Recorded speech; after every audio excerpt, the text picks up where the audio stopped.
میں چاہ رہا ہوں، درخواست ہے میری کہ زیادہ سے زیادہ 15 منٹ، کیونکہ مجھے ایک اور اپوائنٹمنٹ پہ بھی پہنچنا ہے، تو 15 منٹ کے لیے میں چاہ رہا ہوں کہ میں صرف اسٹوڈنٹس کو ٹائم دوں اور آپ لوگ جو سوال پوچھنا چاہتے ہو پوچھ لو.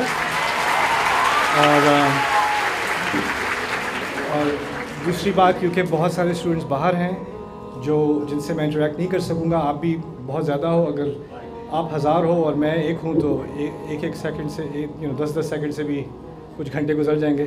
تو میری خواہش یہ ہے کہ اگر ایک نوجوان لڑکا ایک لڑکی اگر سوال کچھ مختصر سے پوچھ لیں، اور جو باقی نہیں پوچھ سکے وہ اگر آپ لکھ دو مجھے، کیونکہ میں وہ سوالات جمع کر رہا ہوں اور میں ان کو اگنور نہیں کرنا چاہتا. میری آنے کا اس کے بنیادی مقاصد میں سے یہ تھا کہ میں آپ کی بات سنوں. میں تو بولتا رہتا ہوں، میں آپ کو سننے کے لیے بھی آیا ہوں انشاءاللہ.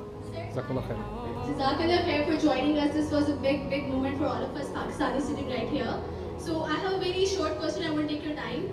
So we have a culture over here that ہم یہاں پر ہمیں کہا جاتا ہے کہ قرآن آپ سیکھ نہیں سکتے. ایز اے اسٹوڈنٹ اگر آپ پڑھ رہے ہیں تو وہ آپ صحیح نہیں پڑھ رہے. آپ کو ایک عالم آپ کے سر پر کھڑا ہو جو اپنے حساب سے بتائے، اپنے حساب سے آپ کو بتائے کہ قرآن کیا چیز ہے. اور ہم as a student, as a انسان کبھی نہیں چاہ سکتے کہ خود قرآن پڑھنے کی اجازت نہیں ہے، نہ سمجھنے کی اجازت ہے. So can you please explain, do we really need a mentor in our life to guide Quran? Because I feel Allah is the guidance, that is more than enough.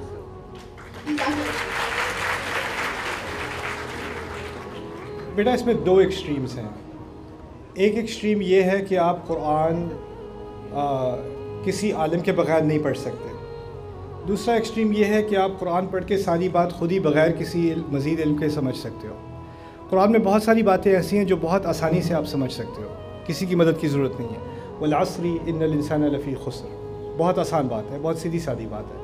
کچھ باتیں ہیں جس کے بارے میں سوال پیدا ہوتا ہے. اللہ تعالیٰ نے جان بوجھ کے اس قرآن کو ایسا رکھا ہے جیسے ایک لینڈسکیپ ہوتا ہے نا، اس میں ہموار زمین ہوتی ہے، پھر پہاڑ ہوتا ہے، پھر وادی ہوتی ہے، پھر دریا ہوتا ہے. قرآن کا بھی اپنا ایک لینڈسکیپ ہے. تو جب آپ اس کو پڑھنا شروع کرو گے تو کچھ مقامات پر آپ کے ذہن میں سوال آئیں گے، اور یہ اللہ تعالیٰ کا ہی ڈیزائن ہے کہ سوال آئیں آپ کے ذہن میں. اور اس وقت ضرورت ہوتی ہے کہ کیونکہ اللہ تعالیٰ نے ایک نظام بنایا ہے کہ قرآن کے پڑھنے والے، اس کے سیکھنے والے، اس سے محبت کرنے والے اس نے دنیا میں ہر جگہ ڈالے ہیں. اور پھر آپ کو جانا پڑے گا ان لوگوں کے پاس جن کے پاس کچھ علم ہو اس کے بارے میں، یا جو اس پہ محنت کر رہے ہوں یا اس کو سیکھنے کی کوشش کر رہے ہوں، اور ان کے پاس کسی حد تک اوریجنل نالج ہو. اوریجنل نالج سے مراد ہے کہ وہ ترجمے کی بنیاد پر نہیں بلکہ عربی کو سمجھ کر، اور اس پہ جو کام ہو چکا ہے، جو تحقیق ہو چکی ہے، اس کو تھوڑا بہت سمجھ کر آپ کو وہ بات ایکسپلین کر سکیں، آنیسٹلی ایکسپلین کر سکیں. جس طرح کسی بھی ریسرچ میں اگر کوئی جیسے میڈیکل فیلڈ ہے، اس میں کچھ چیزیں ہیں بہت بنیادی ہیں، وہ تو عام آدمی کو بھی پتہ ہے، لیکن کچھ چیزیں جس میں آپ کو ریسرچ کی ضرورت ہے. اسی طرح قرآن نے ساری بات سمپل نہیں کی. کچھ باتیں ہیں جو کمپلیکس ہیں اور وہ ہونی بھی چاہیے. اگر قرآن کسی کمپلیکس ایشو سے ڈیل کر رہا ہے تو اس کے بارے میں کمپلیکس بات ہی کرنی ہوگی. اس سے قرآن کی جو قرآن کا واضح ہونا ہے نا، اس کو قرآن کے آسان ہونے سے کنفیوز نہ کریں. اور اللہ نے کبھی نہیں کہا کہ تمام قرآن آسان ہے. اللہ نے خاص کہا ہے وَلَقَدْ يَسَّرْنَا الْقُرْآنَ لِلذِّكْرِ. اس کو عربی میں قید کہا جاتا ہے، یعنی اللہ نے یاد دہانی کے لیے، نصیحت کے لیے قرآن کو آسان کیا ہے کہ اس کے جن مقامات میں نصیحت ہو رہی ہے وہ آسان ہے.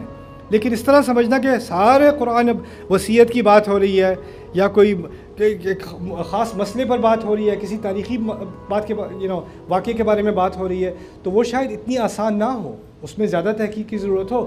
لیکن وہ مقامات آپ کو ایک دوسرے کو نصیحت کرنے کے لیے نہیں. اگر آپ کو کوئی دوست ڈپریس ہے تو آپ کو فکر نہ کرو، جب موت ہوتی ہے تو ماں کو اتنا ملتا ہے اور باپ کو اتنا ملتا ہے. وہ آیات تذکرے کے لیے نہیں ہے، وہ آیات احکام کے لیے ہیں، ان کا اور مقصد ہے. تو قرآن کے بارے میں ایک بلینکٹ سٹیٹمنٹ دینا وہ دونوں طرف سے غلط ہے. یہ میرے نزدیک غلط ہے کہ عالم کے بغیر کوئی قرآن نہیں پڑھ سکتا. میرے دوست ہیں جو لائبریری میں جا کے، غیر مسلم لائبریری میں جا کے ڈپریس ہوا ہوا تھا، جیل جانے لگا تھا، کرائم کرنے لگا تھا، جا کے اس نے قرآن کھولا ہے، قرآن ٹرانسلیشن پڑھنی شروع کی ہے. خود کہتا ہے مجھے ایسا لگ رہا تھا میں قرآن نہیں پڑھ رہا، قرآن مجھے پڑھ رہا ہے.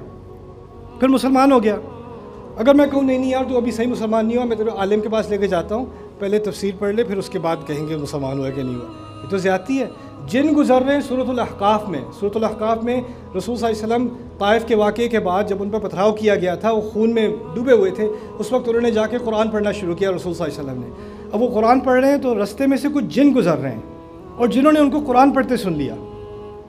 قل اوحی الی انہ استمع نفر من الجن انا سمعنا قرآنا عجبا.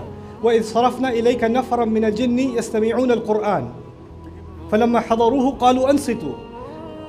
جب ہم نے کچھ جنوں کو گزارا، جنوں کے گروہ کو گزارا، وہ قرآن سن رہے تھے، سننے لگے، اور جب ان پر آواز پہنچی تو انہوں نے کہا چپ چپ چپ چپ چپ، انصتوا، چپ کر کے سنو.